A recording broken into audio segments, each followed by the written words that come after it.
కార్యకర్తే అధినేత. 1 కోటి మంది కార్యకర్తల ఆస్తి తెలుగుదేశం పార్టీ. టీడీపీ మహానాడు ఒక అసలైన case study.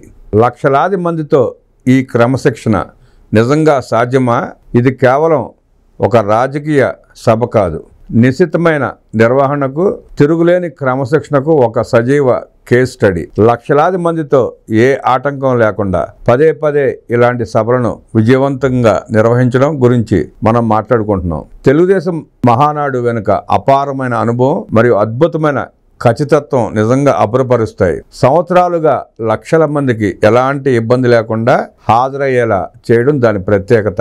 YSR Congress party లేదా మరే ఇతర పార్టీ అయినా ఈ స్థాయిని పునరావృతం చేయగలదా అన్నది ప్రశ్న. ఇంత క్రమశిక్షణతో కూడిన సభను వారు నిజంగా నిర్వహించగలరా? ఆకాశం నుండి అకస్మాత్తుగా వచ్చే డ్రోన్ షాట్లు, సినిమాటిక్ గ్రాఫిక్స్ గురించి మర్చిపోండి. డిజిటల్ ట్రిక్స్కి పాల్పడకుండా ఇంత పెద్ద ఎత్తున నిజమైన జన సమూహ నియంత్రణతో కూడిన ఈవెంట్ను వారు ఈ జనంలో చేసి చూపించగలరా?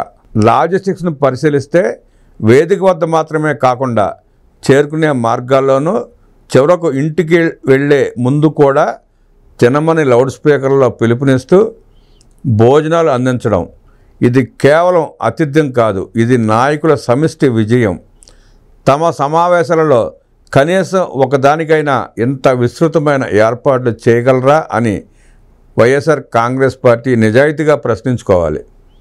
తెలుగుదేశం మహానాడు కేవలం ఒక పార్టీ కార్యక్రమం కాదు, అది ఒక ఎమోషన్. ఇలాంటి దృశ్యాలను చూసినప్పుడు అది ఎందుకో స్పష్టమవుతుంది. ఇది కేవలం రాజకీయ అధికారం గురించి కాదు, ఇది తెలుగుదేశం పార్టీ సంస్థాగత నిర్మాణానికి ఒక తిరుగులేని నిదర్శనం. ప్రతి రాజకీయ పార్టీ దీనిని నిశితంగా అధ్యయనం చేయాలి. కడపలో కూడా ఎమోషన్తో, మరింత క్రమశిక్షణతో, ఓపెన్ ఎయిర్లో ధైర్యంగా, దిగ్విజయంగా మహానాడు నిర్వహించి 43 ఏళ్ల దాని చరిత్రలో మరో మైలురాయిని అధిగమించి కొత్త చరిత్రను సృష్టించింది. ఇది నిజంగా సాధ్యమేనా అని మిగతా పార్టీలు ఆశ్చర్యపోతున్నాయి. తెలుగుదేశం పార్టీకి ఉన్న వరమే కార్యకర్తలు. అందుకే ఆదినాయకుడు కార్యకర్తే అధినేత అనేది. నమస్కారం.